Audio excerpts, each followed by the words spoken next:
You're listening to Three Things to Know with Stephanie Haney, with experts and insiders on what you need to know in Northeast Ohio. Hello, everyone. Welcome back to the Three Things to Know podcast. I'm your host, Stephanie Haney, and I want to start off today by asking you, how are you feeling? Are you feeling okay?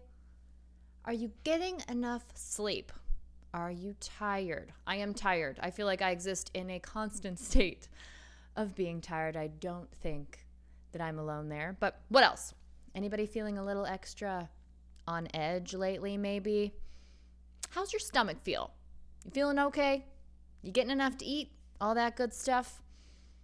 Is it weird that I'm asking you these questions? Is it weird just because it's me asking you these questions? Or is it a little weird because maybe you haven't been asked these questions in a while because maybe you haven't had a physical, or maybe you haven't been to a diagnostic screening or had a cancer screening or a body scan or talked to your OBGYN or maybe had your blood pressure checked or had a hearing test. What about your eyes? Are you getting headaches staring at those computer screens all day? Maybe you need to get an eye check. That's possible.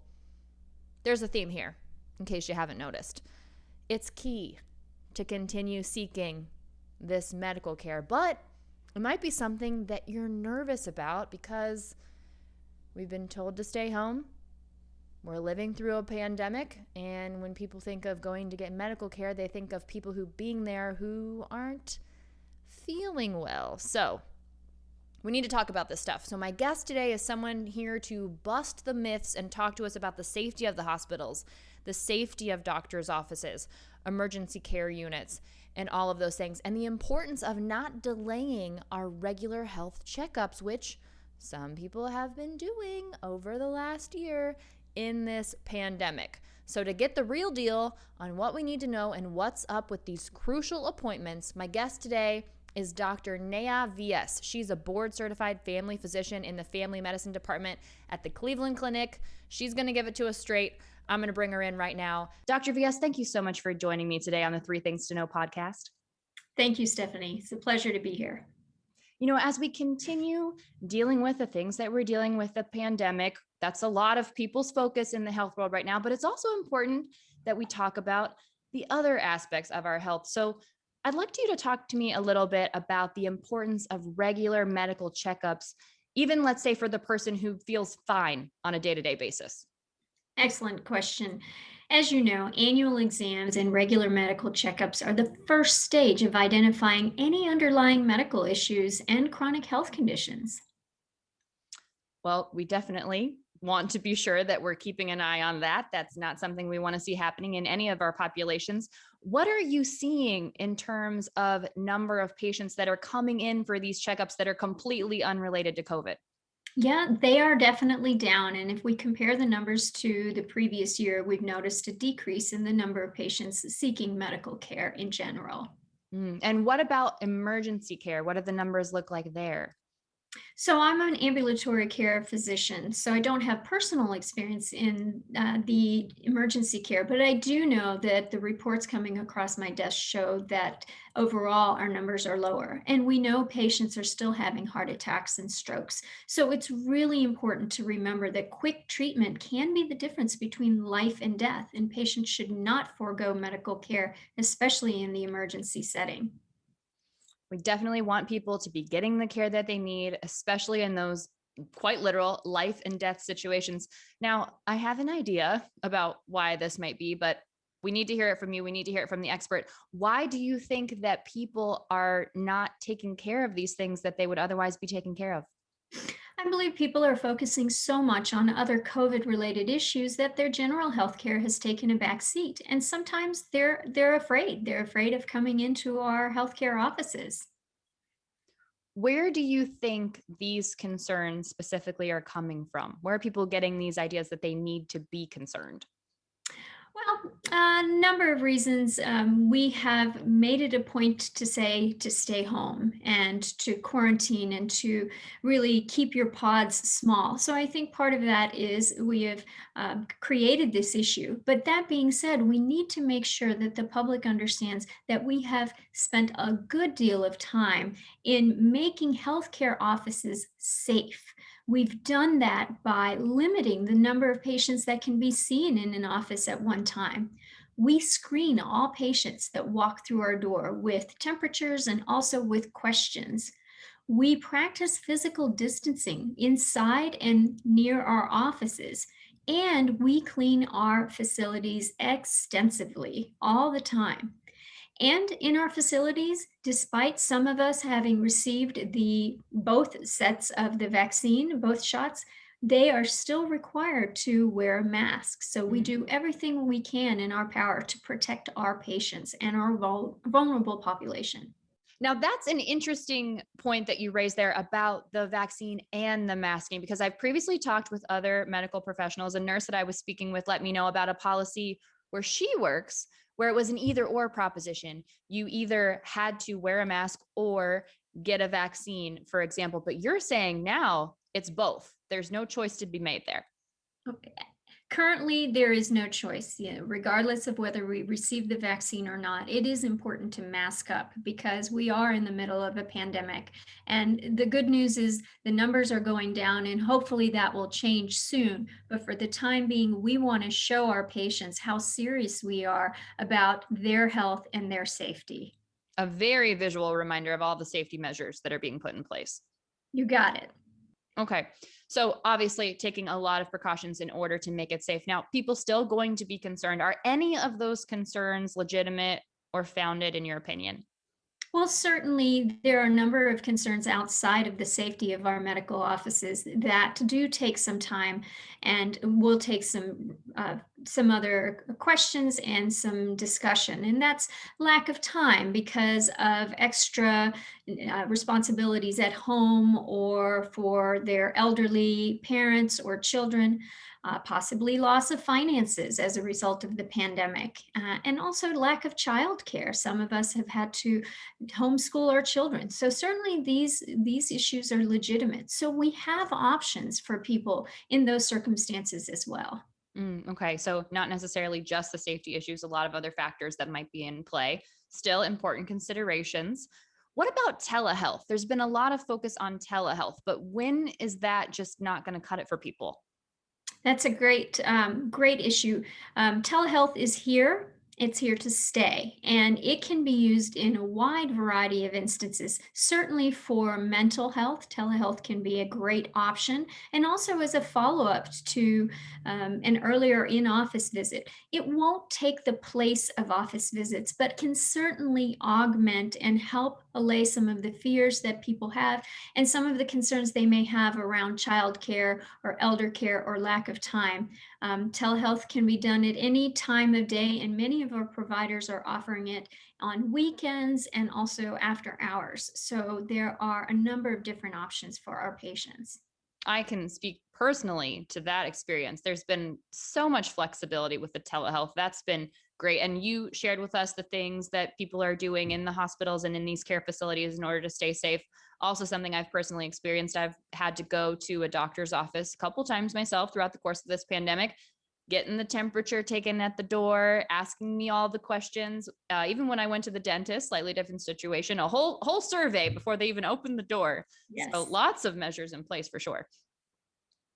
Now, what are the things, now that we've talked about the importance of doing the things, is there sort of like a rundown of what everyone should be keeping an eye on a regular basis that you can share with us? Of course, it's important to get your annual screenings, and there may be different depending on your age and also on your gender. Vaccines are also important, and also to keep a pulse on your mental health because that has affected many of us during this pandemic. And those are all issues that primary care visits can address.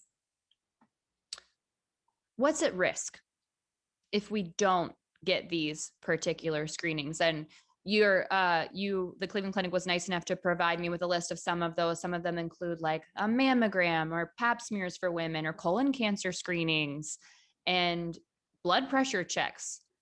What are we talking about here if people don't pay attention to these things? Excellent question, Stephanie. The biggest thing for cancers is certainly a delay in diagnosing these cancers such as breast cancer or colon cancer or cervical cancer, actually results in the need for more invasive and costly treatments later on. And those costly treatments or more invasive treatments may have an adverse or deleterious effect on our patients. So it's important to get these screening measures done on time and routinely. As far as your blood pressure, we do want to screen for high blood pressure. As you know, it's one of the number one causes of mortality and morbidity in the United States. So very important not to fall behind on those things. Have there been any examples that you've experienced? Of course, I know you can't share all the details with us, but any patients that you just really wish would have come in sooner or would have come in person that could have maybe prevented something that kind of got out of hand?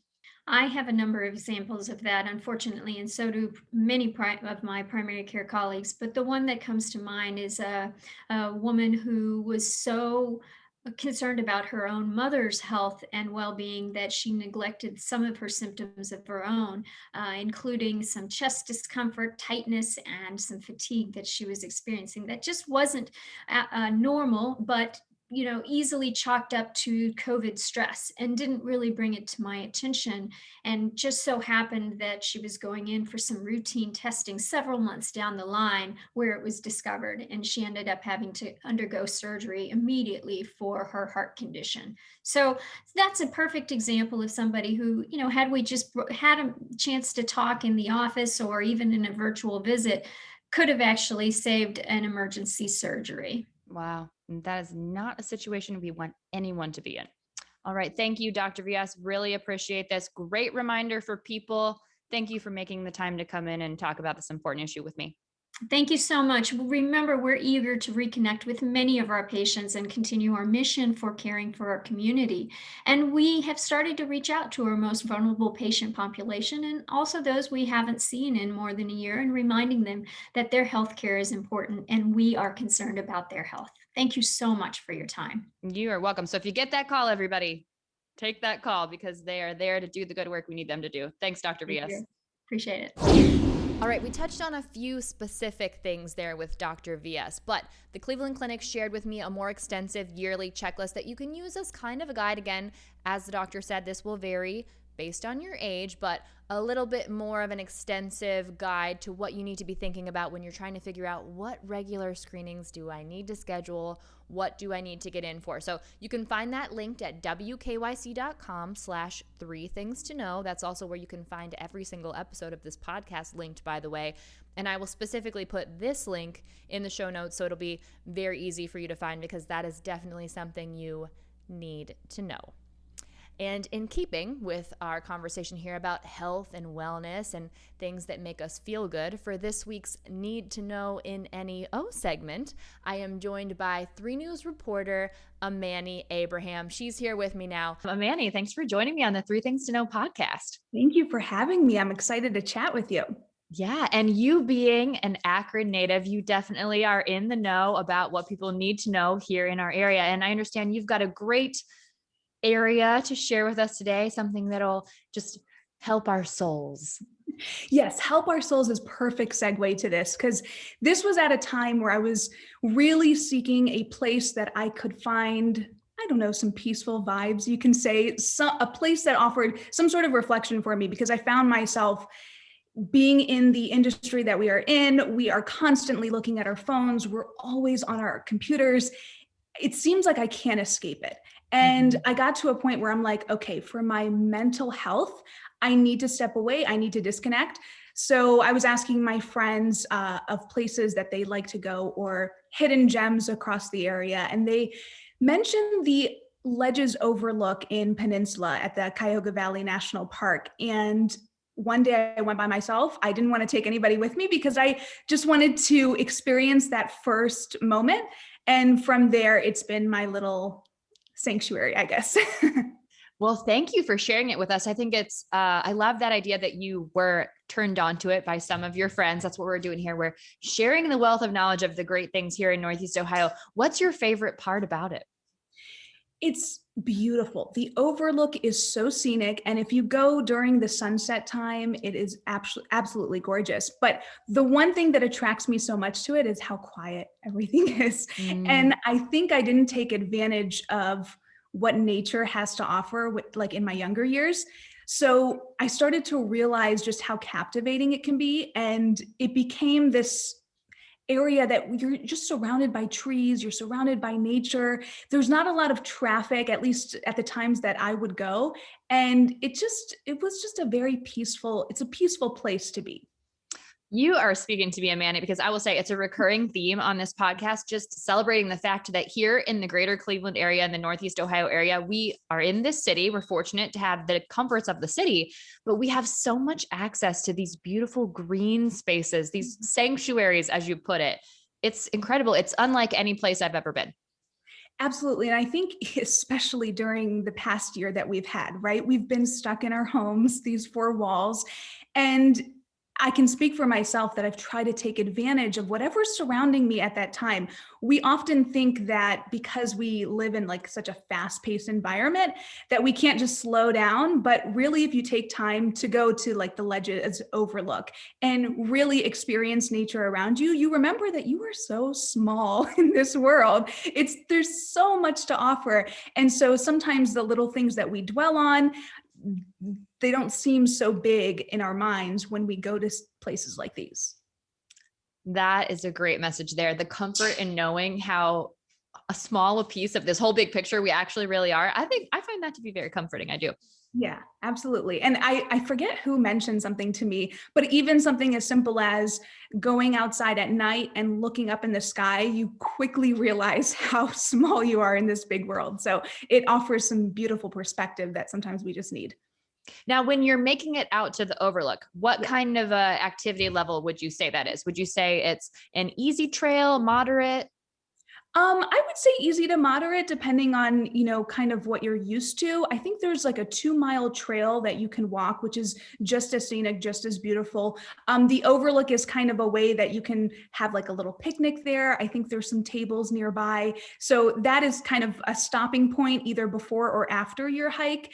But it definitely gets you going. You still have to walk to get to the Ledges Overlook. But it's something that you can do with the whole family, which is great. I often see kids and of course people with their dogs taking them for a little walk. It's a beautiful spot. Oh, well, if I can take Harry Winston the Puggle, yes. I am sold. I am Yeah. sold. So just generally speaking, I'll have the direct directions, a link to, a website for the Overlook in the show notes so people can find that there. And that'll be linked on wkyc.com. But just generally, how do people get there? If they're looking online, like there's a map guidance on the nationalparkservice.gov. And if you just search the Ledges Overlook, you can find a perfect map. There's plenty of parking at the Ledges, so that shouldn't be a problem. You kind of have to walk through a field to get to the Overlook, but it's not super hard to find. Okay, great. Well, we'll have all of that linked. And Amani, before I let you go here, let people know where they can connect with you. Yes, you can connect with me on Twitter at Amani Abraham, no spaces. And I'll offer some pictures of the Ledges Overlook as well, so people can check that out. Oh, perfect. We'll be watching out for those. Thank you so much, Amani, for joining us with what you need to know in NEO today. This was fun. Thank you. I feel better already having just talked about that hidden gem with Amani. I really love these outdoor secrets that we're learning from people. So get yourself bundled up, head to the Ledges Overlook, take a deep breath, unplug for a little bit, and relax. And then, when you're ready to plug back in, I have a good follow for you. Now, this is a personal friend of mine who I absolutely adore. Her name is Lauren Masidonski. We went to high school together down in Canton, good old Perry High School alums. And her Instagram account is Lauren Mazzadonski. It's LaurenMasidonski. And what I absolutely love about her feed is it's so uplifting. She's that cheerleader that you need in your ear, the one that you need sort of in your head when you're thinking, God, I'm tired. Oh, this is hard. She's that person who's saying, yeah, it is hard and that's okay. It's okay for it to feel hard, but lots of things are hard and time's going to pass anyway. So you might as well just do the thing and get it done and all of that good stuff, but also while being very kind to yourself. So she is a fitness, mindset, and nutrition coach. And her feed is all about helping busy people create healthy habits. lots of useful tips on there. And it's so real too. It's real life moments. She's also, as I said, a fitness coach. So you'll see her doing her workout with her 2 little girls kind of like hanging on her leg or pulling on those resistance bands or whatever it is, kind of turning everything into a game. It's really sweet to see. And another thing that I really love about her feed, it's not a bunch of wild filters. Now, this is a conversation that we are also going to have at a later date on this podcast. I can promise you that, because I have a lot to say about the filter situation. But what I'm telling you you're going to get from this is a lot of realness and life hacks and all of that good stuff, and posts about her podcast, because she also has a podcast. She is a co-host of the Cheeky Vibe Peaceful Life podcast, and the theme of that podcast is a no BS guide to a balanced and abundant life. And her co-host is named Michele Mass, and she is a clinical counselor in private practice down in Canton as well. And I was lucky enough to be a guest on that podcast too, which I'll also link for you. That'll be linked in the article on WKYC.com and in our show notes here. So highly recommend Lauren Masidonski as a good follow for you this week. Again, that's LaurenMasidonski on Instagram.